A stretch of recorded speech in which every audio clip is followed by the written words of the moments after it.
مساء الخير على حضراتكم، مساء الفل على كل اللي بيتابعونا، وبيتجدد اللقاء في نفس الميعاد من كل اسبوع ونجوم على لايف. نجومنا دايما مختلفين متميزين.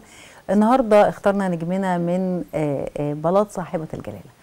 نجمنا ونجم حلقتنا ولقائنا ليه النهارده الاستاذ وائل لطفي، الكاتب الصحفي، رئيس تحرير جريده الدستور السابق وموقعها الالكتروني، واحد ابناء جريده روزا اليوسف، مؤسس جريده الصباح، والحاصل على جائزه الدوله للتفوق في العلوم الاجتماعيه. اهلا وسهلا. اهلا بحضرتك. اهلا وسهلا. منورنا. واكيد طبعا يعني يمكن العمر مازال صغير، لكن واضح ان الانجازات كانت فيه كبيره بشكل كبير. هنتكلم عن تفاصيلها وعن هذا المشوار، لكن بعد الفاصل اللي بستأذن حضرتك فيه والساده المشاهدين خليكم معايا.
برحب بحضراتكم مشاهدينا مرة تانية، وبرحب بضيفنا ليه النهاردة الكاتب الصحفي الأستاذ وائل لطفي. أهلا وسهلا. أهلا وسهلا بحضرتك. منورنا.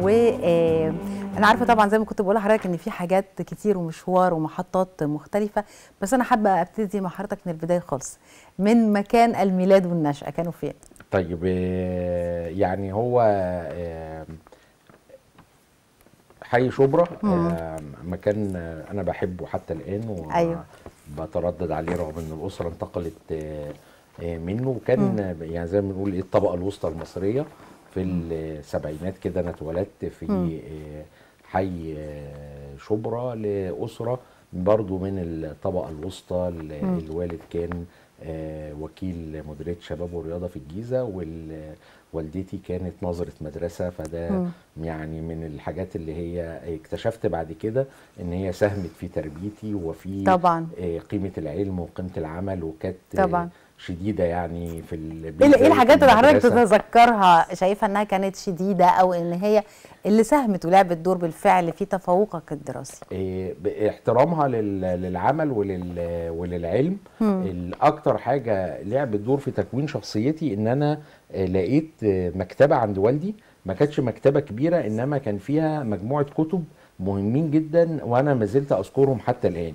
اهمهم كتاب حياه محمد للدكتور محمد حسين هيكل، وكان بيحكي سيره الرسول عليه الصلاه والسلام من وجهه نظر علميه وتاريخيه ودينيه، وكان مجهود كبير جدا طبعا. الدكتور هيكل من كبار مثقفينا في بدايه القرن الماضي. وثم برضو مسرحيه محمد لتوفيق الحكيم، الاستاذ توفيق الحكيم طبعا الاديب العظيم. فبرضه هنا شفت المسرح يعني وانا صغير جدا، ده في سن مبكره، ففهمت ان في حاجه اسمها كتابه مسرحيه، وحبيت طبعا السيره. كان ممكن انا مثلا شفت حاجات في التلفزيون منها في البرامج المسلسلات الدينيه، او درست شيء في اولى او ثانيه ابتدائي، فعجبني جدا فكره ان ايه نتحول السيره للمسرح دي من الكتب. واكتشفت ان انا بحب القرايه، يعني اكتشفت ان انا لما شفت هذه الكتب اهتميت بيها وقريتها في سن صغيره. في سن صغيره طبعا، دي كتب كبيره قوي على سن صغير. هي كان يعني انما طبعا انت بتقري بتدركي شيء وبتدركي، انما بتحبي القراءه. وهي دايما القرايات اللي في البدايه اللي هي بتبقى بالصدفه، الطفل بيقرا اللي يلاقيه. فمنها بتكون يعني. وانا اذكر مثلا انه في سن يمكن بعدها سنتين ثلاثه كان زي اي حد بيروح يزور جدته، فكانت خالتي يعني ليها كل التحيه طالبه في كليه اثار، فكتب التاريخ المصري، فبرضه اقرا الا افهمه واللي ما فهموش، انما برضه بقيت فاهم ان في اسلام وفي تاريخ فرعوني وفي وقت مبكره الصدفه يعني. ثم بتيجي مرحله تانية بننزل لما يعني ايه الواحد يتحول من طفل لفتى، اللي هو فتى ده يعني يعرف يمشي. فبقيت اروح سور الازبكيه، انه يعني كانت وسيله المواصلات ايه، انه يعرف يركب بالاتوبيس، يعني انه يبقى الشاب 14 15 يعرف يروح بدايه الشباب يعني. فبقيت اروح سور الازبكيه. وطبعا انت بتشتري بالصدفه او انما بتفرزي من الحاجات، بتلاقي كتاب مفيد وكتاب لا، بتبتدي بتعرف اسماء الكتاب طبعا. فبالتالي بعد كده لما تشوف الكتاب ده بتاع فلان انا بحب ده حبيته، ده قريته، ده كتاب. وما زلت اذكر يعني الروايات اللي قريتها في الفتره دي، لانها بتبقى عامله زي حاجه كده على صفحه بيضاء، يعني بتبقى فاكره بالظبط ايه ايه احساسك بالقرايه طبعا ومعرض الكتاب في الحقيقه برضو اذكر في الفتره دي، ويعني لازم نوجه التحيه للمعرض كمعرض طبعا. مناسبة ثقافية عظيمة طبعا، وبتثبت ريادة مصر. احنا بنحتفل بال 54 المعرض 54. وبرضو كان المؤسسات بتلعب دور ان انت بنلاقي كتب بأسعار زهيدة فأنا فاكر أول زيارة وفاكر الأجنحة اللي رحتها وفاكر المبلغ كان بسيط قد إيه، بس أنا قدرت أكون منه مجموعة كتب. فده مناخ يعني كان في الحقيقة أنا مدين ليه إنه هو شكل الشخصية، وكان في مساحة للقراءة وفي مساحة لكذا. أذكر مثلا كان في حاجة انا بقول حضرتك في حي شبرا، فكانت هيئه الكتاب قريبه مننا على كورنيش النيل. فكان الدكتور سمير سرحان رحمه الله عليه بيعمل حاجه اسمها الامسيات الثقافيه في رمضان. فانا شفت يوسف ادريس في وقت شفت احمد بهاء الدين الله يرحمه في وقت مبكر، شفت كبار مثقفين مصر وبيجوا بمنتهى البساطه بيقعد، وهي القاعه في الهيئه مش قاعه كبيره انما هو جاي للجمهور المحب للقراءه، ودول كانوا نجوم كبار جدا طبعا. يعني بيجي يقعد مع 100 او 200 شخص، ناس مدركه قيمته، وبيتكلم في القضايا البلد، في المراه، في حريه المراه، في اهميه الفن. فطبعا ده مناخ انا يعني في الثمانينات انا مدين ليه طبعا يعني طبعا. بشكره طبعًا يعني في طبعًا. الحقيقه. حي شبرا من الاحياء العريقه اللي ليها كمان قواعدها الخاصه، وتلاقي الناس كلها عارفه بعض والجيران عارفين بعض. طبعا. ده اثر ازاي في تكوين شخصيه حضرتك؟ اثر انه يعني في حاجه اسمها العيب والاصول، بمعنى ان انا مثلا لو حصل وعملت حاجه غلط، اللي انا غلطت فيه وانا طفل بيطلع يشتكي لاهلي. فانا اتعرض لتأنيب ما انساهوش طول عمري، ان ده في حاجه اسمها الاخلاق، في حاجه اسمها سمعتنا، في حاجه اسمها ان انت تحافظ على، فده رادع اقوى من اي حاجه بقى، لا في عنف طبعا. ولا في ناس بتضرب بعض، ولا في الاصول، وفي الجيره دي طبعا حاجه مهمه. وفي حاجه برضو من الحاجات اللي انا اتمنى ان احنا ما تختفيش من مصر. كانت العماره الواحده بتضم ناس من مستويات مختلفه، وكلهم بيتعاملوا مع بعض كاصدقاء، يعني ما حدش بيقول والله انا استاذ جامعه واللي تحتي موظف صغير، او انا لا، بالعكس، كل الناس بتتعامل. او انا سافرت الخليج فانا بقيت اغنى، فانا مثلا لو تحتي عامل انا مش هسلم عليه. لا، كان في الحته دي، وكنا بنروح المدرسه مع بعض، وكان في المساله دي قبل ما يحصل الانفصال بقى، ان انا هسكن بعيد وانا هسكن في سور لا، يعني دي برضو كانت من الحاجات اللي هي طبعا انا بعتبرها من ملامح مصر، ومن سمات السلام الاجتماعي، ان هي الانسان بشغله. أيوة. يعني انا بيتقال لي ذاكر عشان تبقى كويس، مش انت كويس عشان انت باباك كويس. فدي من الحاجات اللي طبعا اتمنى ان احنا يعني نحافظ عليها في مصر، وما تضيعش وسط التطورات الكبيره اللي في مع الأسف. أيوة. فهي اكتر حاجه في شبرا فعلا التضامن والعيب والاصول وحقوق الجيره دي، انا اتعلمتها كويس جدا. والاعتماد على النفس، يعني ان انت تعتمد على نفسك، انت هتعمل نفسك. يعني دي كانت عند المصريين، الاسره ما بتدللكش، ما بتدلعكش، بتديك التعليم، بتديك الاساسيات، وانت تشق طريقك. والارتباط النجاح بالتعليم دي برضو ما كانش يتقال انت لازم تبقى غني، بس انت لازم تبقى ناجح. ايوه. او لازم تبقى الاول، او يعني هي مش لازم الاول قوي دي نزنق اولادنا فيها، انما تعمل اللي عليك. يعني فدي من اهم الحاجات اللي انا اتعلمتها من شبرا. وهو حي متنوع وجميل، اللي طبعا دون شك يعني من غير المسلم والمسيحي دي ما كانش فيها يعني طبعا. ولا عمري فكرت ان في اختلاف. وفي الجمال بقى، يعني الجمال دي الذكريات مش اتعلمتها. ترماي، يعني نروح المدرسه التوفيقيه مصر يعني بملامحها الجميله القديمه، انا ما زلت اذكرها، فضلت لحد الثمانينات والتسعينات. فده اللي انا افتكره من شبرا. يعني حضرتك كنت في المدرسه شاطر متفوق، كنا قبل حتى ما نبدا اللقاء كنت بتقول لي انه والدتك خلتك تنط سنه فدخلت الجامعه في سن صغيره جدا. صحيح. هو ده برضو ضمن حرص الاباء او الابناء على التفوق، ان هو عايز يوفر على ابنه سنه. فكان في سنوات ما فيهاش امتحانات نقل. يعني ايه، كان ده النظام قديم، فتقدر ان تدخل، يعني لو اولى ما فيهاش نجاح كانوا نسميها نجاح وسقوط، يعني على حد تعبيرنا، فتدخلني على تانية على طول.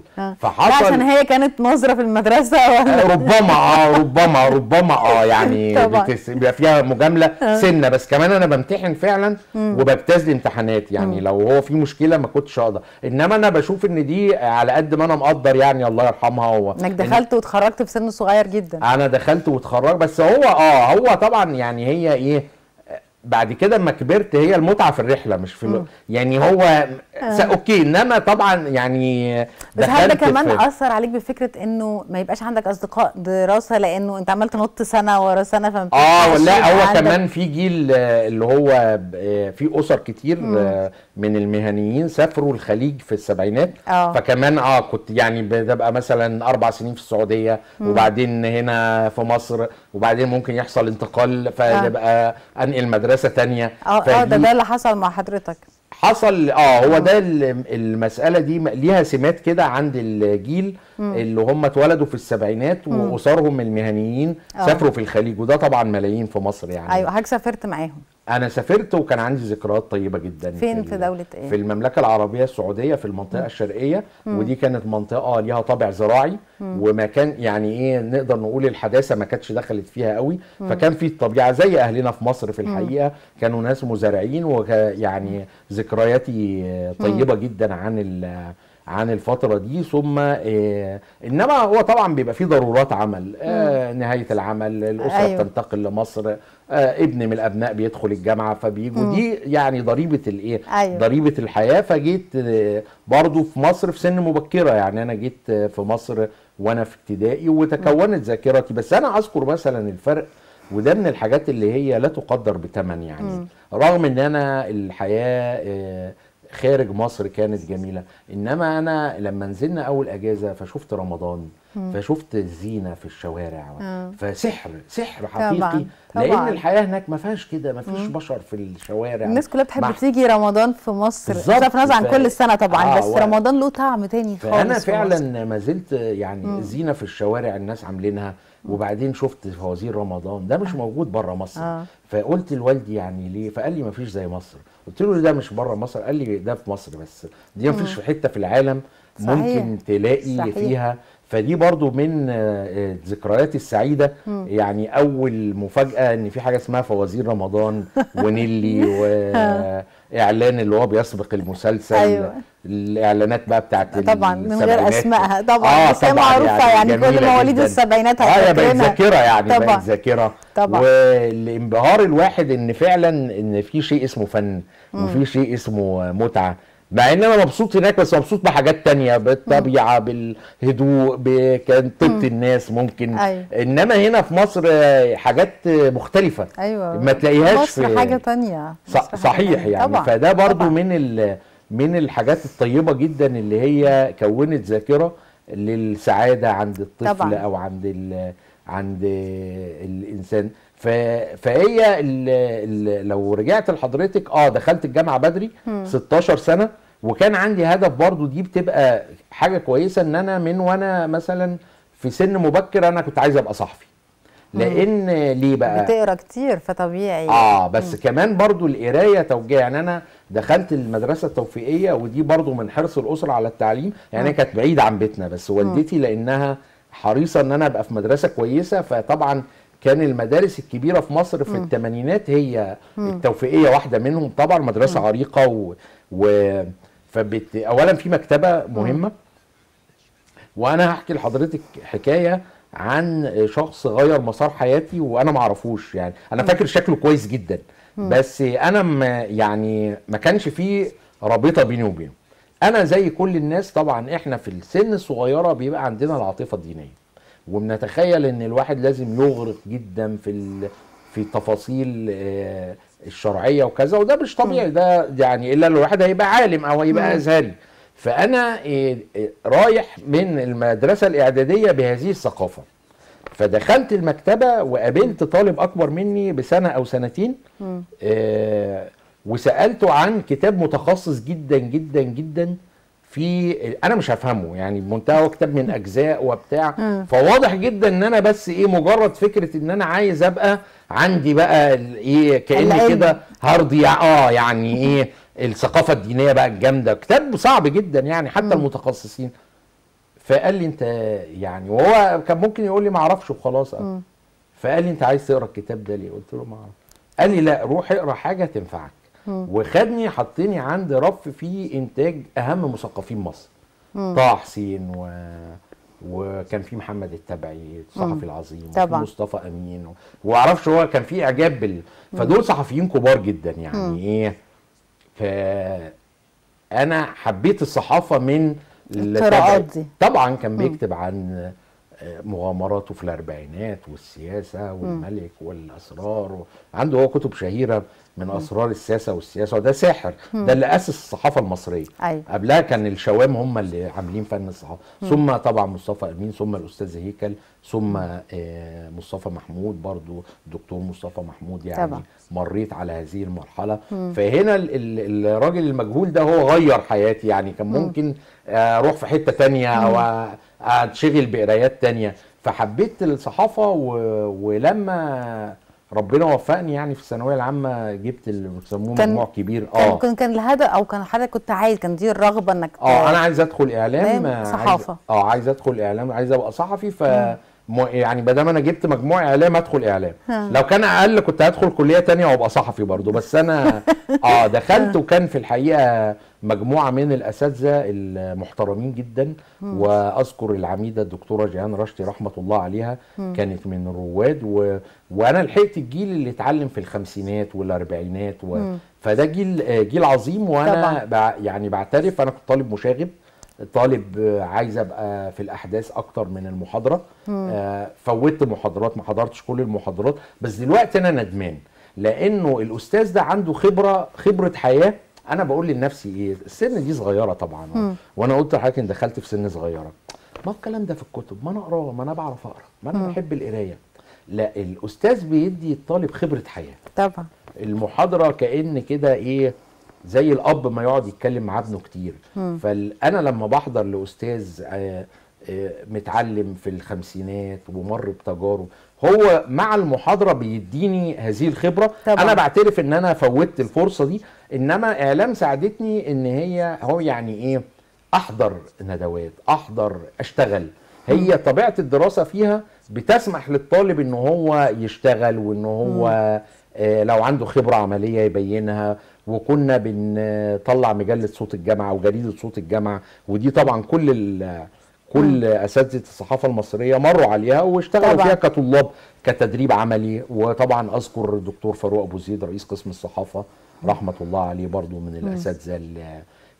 فانا يعني ايه، وكنت حريص انه يعني الصحافه مش وظيفه، فاللي احنا نعمله يبقى له معنى.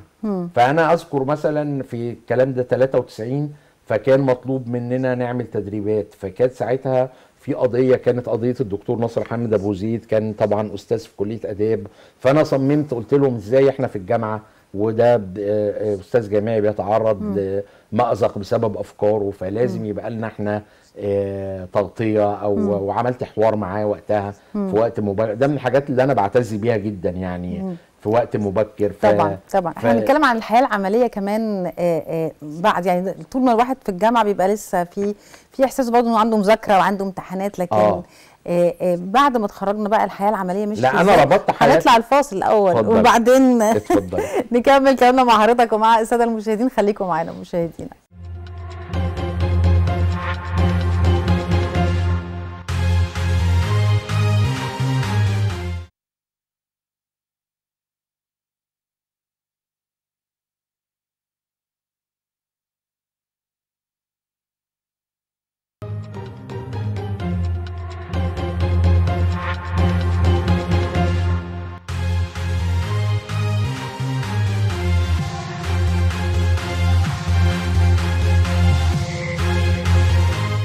اهلا بحضراتكم مشاهدينا مره تانية، برحب بيكم. ما زلنا معاكم في نجوم على لايف، وما زال ضيفنا منورنا النهارده الكاتب الصحفي الاستاذ وائل لطفي. برحب بيك فندم معانا مره تانية. كنا بنتكلم على انه ارتبطت بالصحافه، وان كنت بدات بالفعل بحاجات بسيطه، نعتبر بسيطه، ما زلت في الجامعه. لما اتخرجنا بقى ايه اول خطوه عمليه؟ هقول لحضرتك، انا كلنا كنا بنبتدي طريقنا للحياه العمليه من الكليه. يعني واحد بيروح الاهرام ويحاول يثبت كفاءته، واحد انا برضو مشيت في سكه الشغف ان انا اعمل اللي بحبه.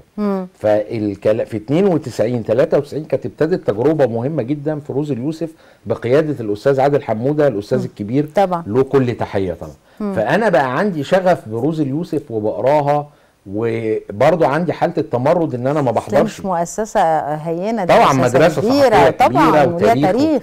فانا بس انا بقراها بس عجباني كده وايه. وكانت ابتدت تعمل حملات على التطرف ورسوم كاريكاتير، وانتعشت هذه المدرسه. فانا طالب مشاغب ومتمرد زي ما قلنا وما بحضرش، الى ان عرفت ان الاستاذ عادل حموده بيجي يدي سيكشن صحافه لمجموعه مش مجموعتي في سنه مش بتاعتي. فبقيت ده اللي احضره الوحيد، دي الحاجه الوحيده اللي كنت بستمتع جدا بيها. طبعا انا حضرت الاساتذه كتير يعني انما كان يعني في حاجات بفوتها وبتوجه للعمل في يعني ايه.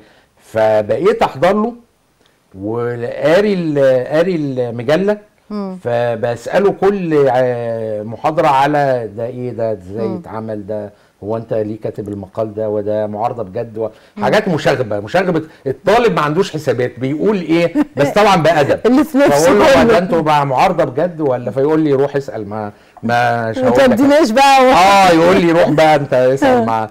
اقول له طب انت الحمله دي انتوا مهاجمين فلان. فبقى في صله، وهو ما خدنيش المجله، بس هو ما شافني قال لي انت جيت. انا فاكر بالظبط يعني. انا بقى عندي حرص ان انا اتدرب في روزي اليوسف، وفعلا رحت من خلال صديق كان مطلوب ناس في قسم الفن، فرحت وهو قابلني في الطرقه كده قال لي ازيك انت جيت وبتاع، كأن احنا خلاص يعني ايه الموضوع كملنا. وهو استاذ كبير جدا واتاح فرصه لجيل عظيم، وانا دخلت مع قامات كبيره كانوا سابقني في العمر وانا بفخر ان انا قدرت ابقى موجود معاهم واشتغل وانشر معاهم. قامات هي نجوم الصحافه المصريه دلوقتي. الاستاذ عادل علمهم واداهم الفرصه يعني. الله يرحم الاستاذ وائل ابراشي، صديق وزميل عزيز، الاستاذ عبد الله كمال، الاستاذ محمد هاني الاعلامي الشهير، يعني مجموعه قامات كبيره جدا كانت في الوقت. الاستاذ عادل نفسه طبعا ربنا يديله الصحه. فدخلت من هذه الباب ان انا حضرت حاجه في الكليه، فانا بقيت مقتنع. طبعا المحاضرات الاستاذ عادل نورت لي الطريق، ازاي الصحفي بيجيب اخبار، ازاي كذا. كان بيكلمنا كتير عن الاستاذ هيكل، بيتكلم احيانا عن تجربته فده نور لي جدا فكره نوع معين انا بحبه من الصحافه اللي هي صحافه الراي. ثم كملت بقى ان انا خلاص انا عرفت ان انا بحب هذه الصحافه، فبقيت حريص التحق بيها. كانت الفرص ضيقه زمان، يعني ايه، هي كانت الصحافه القوميه والصحف الحزبيه، ودي برضو كانت تجربه مهمه كصحافه، وبيشتغل فيها صحفيين من الصحف القوميه، انما مساحه النقد فيها اوسع وبس. والتلفزيون المصري كانش فيه قنوات فضائيه، مفيش مواقع الكترونيه، فالفرصه بياخدها اللي يستحقها واللي يحارب عليها. واشهد ما كانش فيه واسطه ولا حاجه. انت يعني ممكن اشتغل بصعوبه بس بشتغل. يعني كان في نظريه مش لازم تاخد كل حقك، بس تاخد جزء من حقك يعني، وتثبت انت الباقي يعني. فدخلت فعلا، وهي روزي اليوسف هي المدرسه الكبيره اللي انا اتعلمت فيها، وانا حتى الان مدين ليها. واستمريت فتره طويله بترقى من محرر تحت التمرين لمحرر معين، لرئيس قسم، كان في حاجه اسمها مساعد رئيس تحرير، ثم مدير تحرير. ثم بعد يناير 2011 كان المناخ اتغير بقى، يعني الدنيا كلها ابتدت تتغير. هنتقل لفكره الكتابه، وانا حضرتك ليك مؤلفات طبعا بدات هنا ولا بدات في مراحل؟ لا هقول لحضرتك، احد ملامح روزي اليوسف هي ان هي عندها مساحه من النقد للافكار الدينيه الخاطئه مش السليمه، او لبعض الدعاة اللي بيبقى هدفهم الشهره او المال او كذا.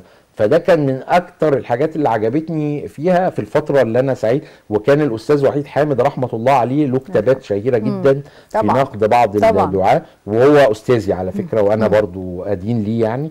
فانا عجبني جدا هذا وكل واحد بيبقى في زمنه، يعني مثلا الاستاذ وحيد كتب عن سلبيات معينه في التسعينات، فانا عقبال ما دخلت واتعلمت واشتد عودي ابتديت اكتب من سنه 2000. هذه الكتابات هي بتبقى اساس للكتاب الصحفي او البحثي. خلاص انا جمعت الماده، عايز اقعد افكر فيها واحللها واشوف ايه يعني واخد. فطلعت في 2005 كتاب فعلا اسمه ظاهرة الدعاة الجدد، عن نوع معين من الدعاة، وهو يعني ايه، ما كانش بيناقش افكار دينية، انما بيناقش سلوكيات واسلوب دعوة وكذا. هم اعلاميين اكتر منهم يعني. أيوة. فالكتاب ده كان اول كتاب يعني في 2005. انما برضه انا سعيد ان انا ايه يعني، ده انا قعدت 5 سنين اجهز الكتاب دي برضه يعني، مفيش الاستعجال، مفيش أيوة. ثم اخدت جائزه الدوله التشجيعيه عليه في الحقيقه، وكان يعني لجنه من اعظم مفكرين مصر، بفخر جدا. ووصلت في يعني في سلسله كده دعاء سياسه ودعاء يعني هي كلها في اطار يعني ايه التحليل الاجتماعي للظاهره الدينيه. هل هي يعني ده بعيدا عن احنا مالناش دعوه بالدين نفسه طبعا، ده يفتي فيه علماء الدين، انما السلوكيات اللي هي خاصه بالدعوه، ارتباطها بالاعلام، ارتباطها بالسياسه، ارتباطها بالاقتصاد. فانا فعلا بس انا يعني انا برضو حصل انشغال شويه في فتره بالعمل الصحفي وتأسيس الصحف وكذا، ظم عدت في 2017 كتبت دعاة السوبر ماركت، هو جزء تاني لدعاة عصر لدعاة ظاهرة الدعاة الجدد، ثم دعاة عصر السادات رجعت للسبعينات. شفت يعني ازاي الاخوان يعني الافكار، لان ما كناش كده، ده هو كان السياسة هي ان انا ابتدي اعمل طابع ديني للمجتمع، ان انا ابتدي الاخوان يرجعوا، ان يعني ملامح معينه طبعا. فانا هو نوع من التاريخ ونوع من التحليل للوضع في السبعينات. وبرضو الحمد لله اخدت جائزه الدوله للتفوق عنه في 2021. فهو هي الفكره عندي الشغف يعني الاهتمام بالموضوع، أيوة. وان انا اضيف فيه جديد يعني. فانا كان عندي شغف جدا بالحكايه دي، عايز افهم يعني هل كل واحد بيقدم نفسه على انه متدين، هل هو متدين بجد ولا ممكن يبقى فيه يعني غرض اخر، زي اي حاجه، زي اللي ممكن واحد يدعي انه الوطن وهو مش وطن يعني، دي أيوة. موجوده في كل شيء. فده كان الشغف بتاعي، عايز افهم يعني نتيجه ان انا احتكيت بهذه التيارات وانا في الجامعه وكانت موجوده بقوه يعني. كان مصر ما تخلصتش من هذا التطرف غير مع ثوره 30 يونيو في الحقيقه، وده يجب ان نذكره. فعايز افهم انا مين غلط مين صح مين مدعي. فده الشغف اللي دفعني للكتابه ودراسه هذا الموضوع جنب العمل الصحفي العادي اللي هو يعني اللي هي اتعلمته يعني. أيوة. تأسيس الصحف او ادارتها او والبرامج ايضا. ايوه احنا هننتقل بقى لمحطه البرامج، بس قبل ما ننتقل ليها عايز اسال حضرتك المحطات المختلفه دي، هل كان في قدوه في كل مرحله من دول؟ انا عايز ابقى زي فلان، انا عايز ابقى زي فلان، نعدي المرحله دي وبعدين ابتدي يبقى عندي قدوه تانية او حلم تاني؟ لا بالامانه بدون اي يعني غرور وبكل صدق، انا اعجبت بناس بس ما قلتش انا عايزه، لان هو عصره وزمنه مختلف يعني. انا اذكر كويس جدا انه في شخصيه تاريخيه جميله جدا رحمه الله عليها، هي الاستاذه مديحه عزت. الاستاذه مديحه من الجيل القديم قوي، كانت بدات سكرتيره للاستاذ احسان عبد القدوس، وكانت خفيفه الظل جدا وشخصيه مميزه جدا. وبعد كده طبعا بعد وفاه الاستاذ احسان هي بقت صحفيه بتكتب. تحياتي الى زوجك العزيز، ده كان باب اجتماعي شهير جدا يعني، وهي من الايقونات يعني الصحفيه الانسانيه الجميله. فانا وانا لسه ببتدي، فانا ما كانش شكلي كده، انا كنت رفيع وكنت بلبس نظاره نظر، انا يعني عملت عمليه ليزك. فهي دخلت كده وقالت لي ما تعرفنيش، هي ما قالت لي انت عامل زي بهاء، على الاستاذ احمد بهاء الدين. هو كان هي ما بتقولش كده مدح قوي، ما كانتش يعني ايه، لان كان في منافسه بين الاستاذ احسان وبهاء. قالت لي على فكره انت عامل زي بهاء. فقلت لها ده شرف ليا. انا طبعا الاستاذ بهاء انا معجب بيه، وقرات يعني جبت كل الكتب وكل المقالات القديمه وكل انما انا ما اقدرش ابقى زيه، لان هو في عصر اخر طبعا، في الخمسينات، شروط مختلفه وفرص مختلفه طب بس يمكن كنت عايز تحقق نفسك زيه في عصرك. عايز ابقى جد زيه، عايز ابقى جد زيه، وعايز ابقى منتج زيه. انما مش لازم ابقى زيه هو، لاني ممكن ما اقدر يعني. ممكن ما اقدرش. وانا هقول لحضرتك على حاجه، في استاذ كبير جدا الاستاذ محمود عوض، انا كلمته وانا كان بقالي فتره في الصحافه. طبعا الاستاذ محمود ده برضو من الصحفيين الكبار الموهوبين. فقال لي انت عندك كام سنه؟ قلت له عندي 32 سنه. قال لي عارف يا وائل، انا في سنك انا كنت صديق عبد الوهاب وصديق ام كلثوم، فانا عارف، لان انا قلت له يعني كل واحد يا استاذنا له ظروفه، بس انا صديق محمد منير ينفع يعني؟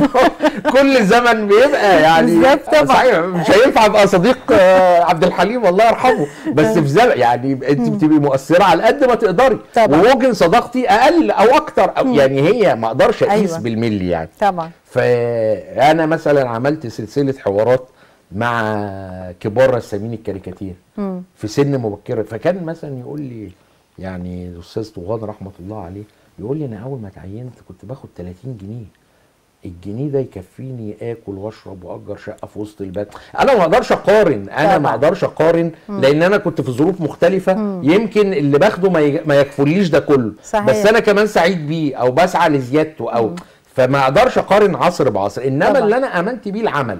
صحيح. هو اشتغل دي بقى كل المقولات اللي اتقالت انا حفظتها. صحيح. حط الهجوم وقف عليه، ما تبطلش شغل، انجح بالتقسيط، كل الحاجات دي انا كنت بنفذها. يعني ان انا لا اتوقف عن العمل في كل الظروف. طبيعي انا وحضرتك وكل الزملاء بنقابل ظروف محبطه طبعا، في حد مؤمن بيك وحد لا، في حد بيضايقك وحد، انما كان فكرتي ان انا لا اتوقف عن العمل لانه هو بيسعدني انا شخصيا، فتوقف ليه يعني. صحيح. نروح بقى لمحطه ثانيه وهي مساله البرامج التلفزيونيه. ايه اللي استهوى حضرتك فيه؟ والله تجربه مهمه جدا. انا الظروف ساعدت ان انا في شبابي صادفت تجربه القنوات المصريه الخاصه، ودي كانت تجربه مهمه جدا اللي هي ابتدت من حوالي 2000. وطبعا كان فيها يعني مجموعه قنوات مش محتاجين ان احنا وكانت فيها خبرات كبيره. وهو دايما كانت الميزه في الاعلام المصري ان لما بتفتح حاجه خاصه بتروح خبرات من القنوات الكبيره ومن الصحف ومن كذا. فكان في كده شبه اعجاب بصحفيين روزي اليوسف في قناه دريم، وكانت اقرب لمدرسه، كاننا بننقل روزي اليوسف من الورق للاعداد.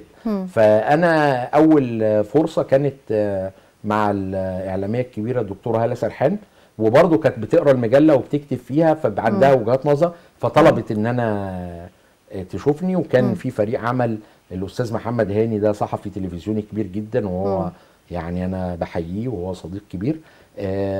فاخدني معاه وفعلا العمل كنا بنعمل توك شو اليومي اللي هو مش اليومي، ما كانش ظهر اليومي، انما بنعمل حلقه اسبوعيه في السياسه، هي بتقدم حلقه في الفن برضو على الهوا. يعني كانت فكره البرنامج اللي على الهوا دي ما كانتش دخلت الاعلام المصري قوي، فكانت خبره كبيره وكانت مساحه الحريه عاليه. يعني كانت مساحه الحريه عاليه بمعنى انا بفكر والله ده الاستاذ وحيد حامد كتب مقال جريء، طب ما انا استضيفه يقول هذا المضمون على الهوا في معركه فكريه معينه في الصحافه، طب ما انا احولها لتلفزيون. فكانت خبره كبيره وانتقلت بقى كتير. طبعا كان في دافع مادي ان هي كانت برضو اولا سوق بيجتذب المميزين، يعني دي لا فيها واسطه ولا هتروح تعمل حاجه تعملها كويس هتبقى موجود. فده برضو كان ويعني في الحقيقه استمرت علاقتي بدريم فتره طويله وقدمت فيها، وأون تي في ايضا كانت تجربه مهمه لبرنامج يومي، ومجموعه يعني من التلفزيون المصري. البيت بيتك تجربه عريقه طبعا، وانا بفخر ان انا شاركت فيها من العناصر الاساسيه. كنت مدير تحرير البرنامج وقامات طبعا. حبيت العمل في مجال التلفزيون؟ حبيته جدا.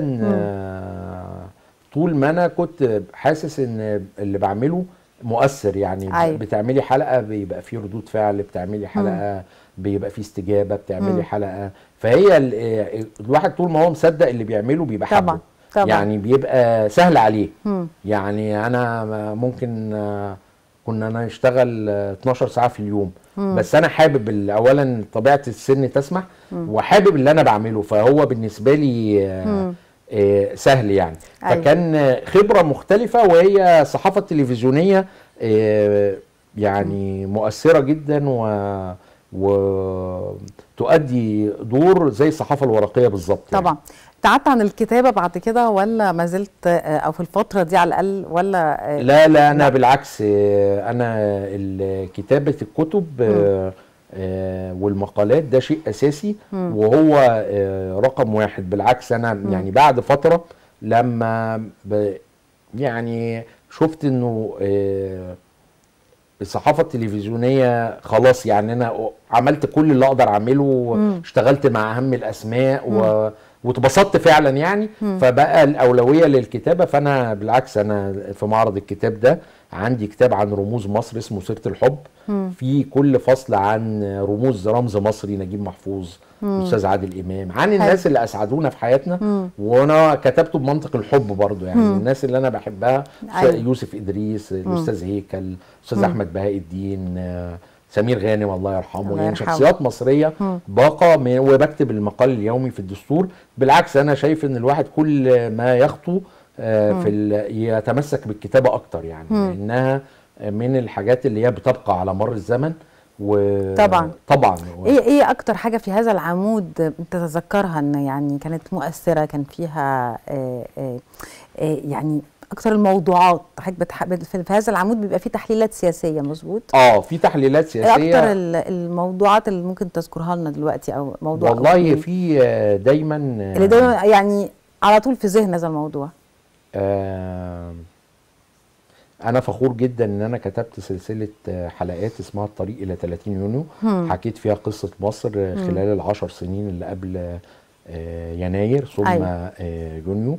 وده برضو مشروع كتاب عندي يعني بشتغل عليها عشان احولها لكتاب. انا دايما اكتب الحاجه وبعدين اقعد تاني يعني ازودها عشان الكتاب ده لازم يبقى دسم، يبقى طبعا زي طبعا. فدي من الحاجات اللي بتساعدني جدا انه في استجابه، في اهتمام بالكتابات الجاده في كل المجالات، وفي استجابه ليها حتى لو ما تمش بروباجندا. او اكتبي عن اي مشكله، اكتبي عن بتلاقي تصرف على الارض. مش لازم انا يعني فكره العلاقات العامه دي هو المسؤول المهم يشتغل. المهم ان هو يعني بدام هو عارف ان هذا الرجل بيكتب لوجه الله وبتاع، بتلاقي دايما في هذه الاستجابه، بتلاقي هذه ففي يعني حاجات الواحد بينقدها وبتتم فعلا بدام الهدف هو الصالح العام، وبدام ده بيتم باحترام ودون اساءه لحد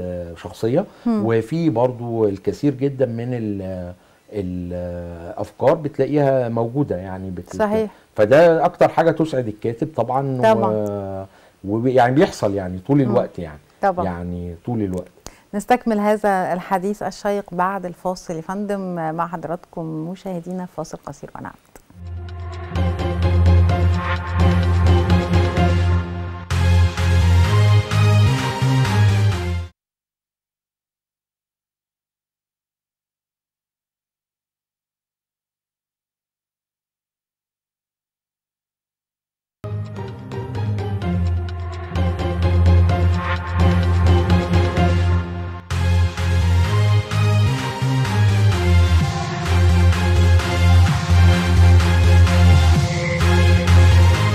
اهلا بكل مشاهدينا مره تانية، برحب بحضراتكم. بنكمل معاكم لقائنا الممتع مع نجمنا وضيفنا ليه النهارده الكاتب الصحفي الاستاذ وائل لطفي. اهلا وسهلا بيك معانا مره تانية. اهلا وسهلا.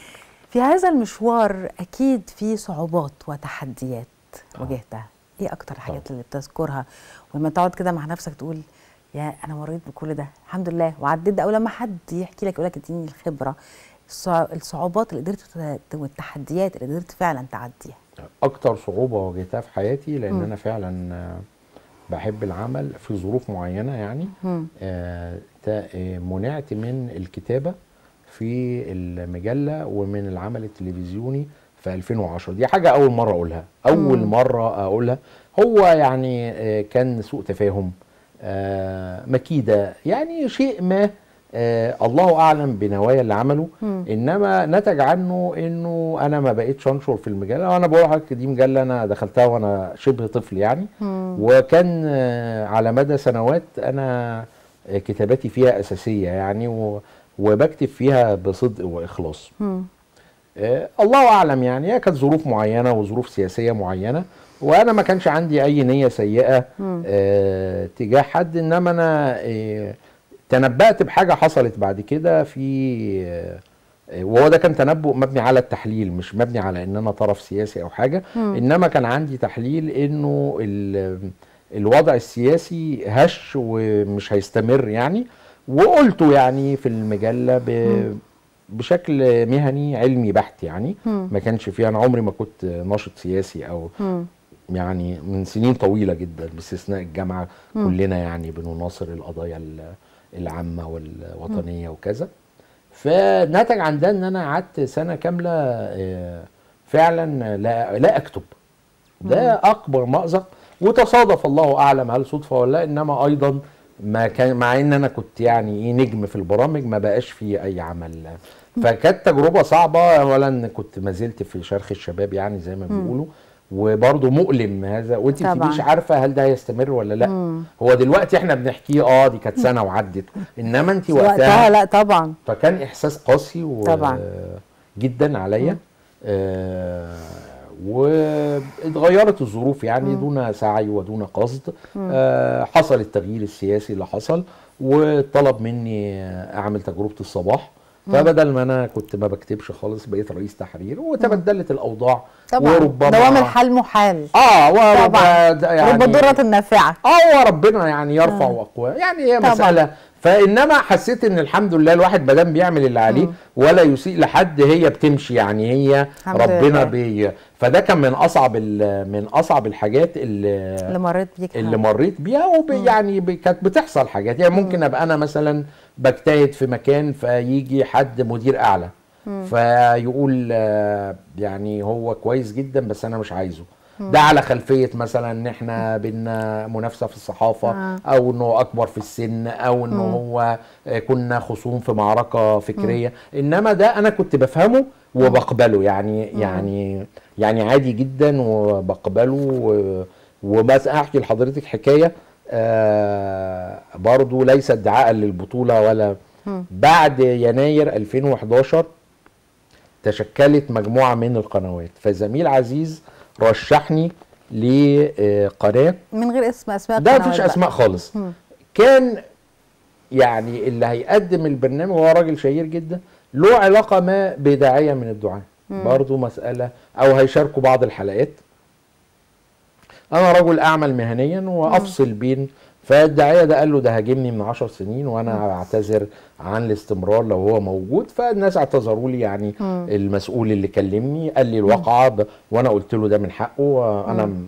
انا هاجمته لما غلط. فانما ده عمل تلفزيوني ملوش اي علاقه كونه بقى يشارك او مش هيشارك كمقدم، ده موضوع تاني يعني. هو هيقول اللي انا هكتبه مش هيقول اللي هو بيقوله. فانما انا قبلت ده جدا يعني. وبعد كده يعني بقى العلاقات جميله، وهو عارف ان انا غلطان وبتاع وبيكلمني. فهي اي حاجه الواحد بيبقى نتيجه كلمه بيقولها بدل مقتنع بيها، ده تمن عادل وعادي. طبعا يعني هنتكلم في المحطه دي بقى عن الجوائز والتكريمات اللي حضرتك حصلت عليها خلال مشوارك المهني. والله هي اهم حاجه بالنسبه لي جائزه الدوله المصريه دي.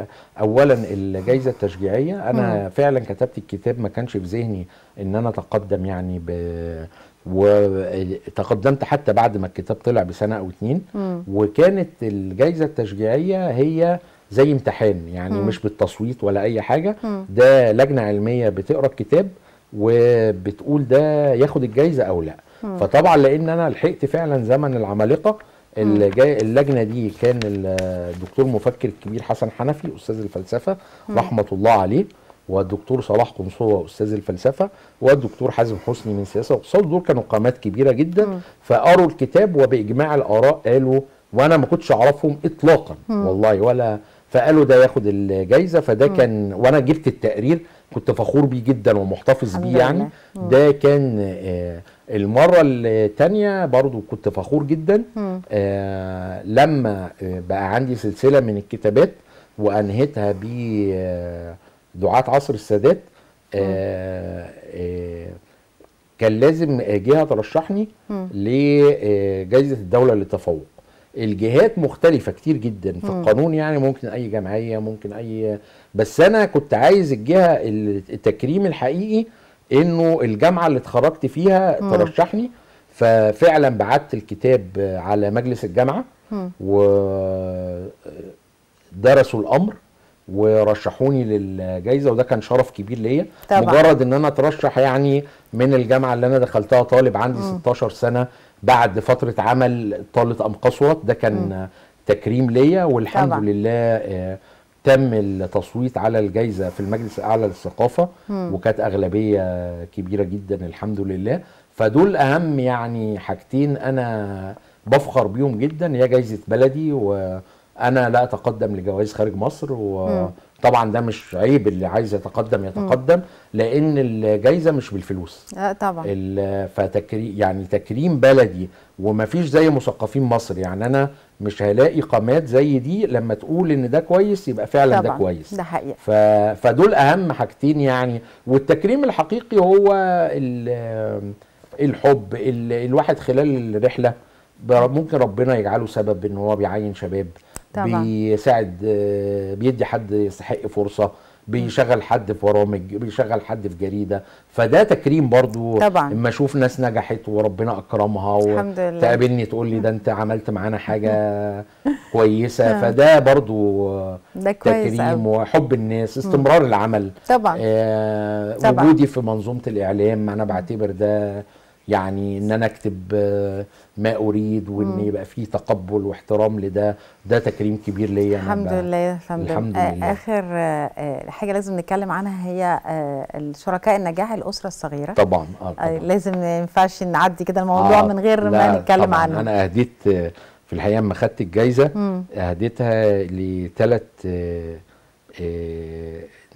تاء التأنيس في حياتي. والدتي رحمة الله عليها، وزوجتي أكيد هي شريكة، وبنتي الوحيدة. أنا عندي 3 نساء، يعني هم كانوا إيه اللي حواليا في السنين كلها، الأكثر ارتباطا طبعا يعني. أيوه. فهو الأم والزوجة والبنت، كل واحدة منهم واحدة بس، مفيش يعني مفيش زوجتين، مفيش أمين، الزوجة مفيش بنتين. بتعمل في نفس المجال والله هي ناقدة أدبية، وتفرغت برضو يعني هي حاصلة على ماجستير في الأدب العربي، وتفرغت لحضرتك والبيت تربية البنت. والله دي رسالة عظيمة طبعا بدون طلب مني ولا أي حاجة. هي الظروف يعني بعد الإنجاب بالذات هي عندها الأمومة يعني كانت قوية جدا جدا، وهي شريكة في كل شيء وفي التفاصيل وفي ناقدة يعني ليك.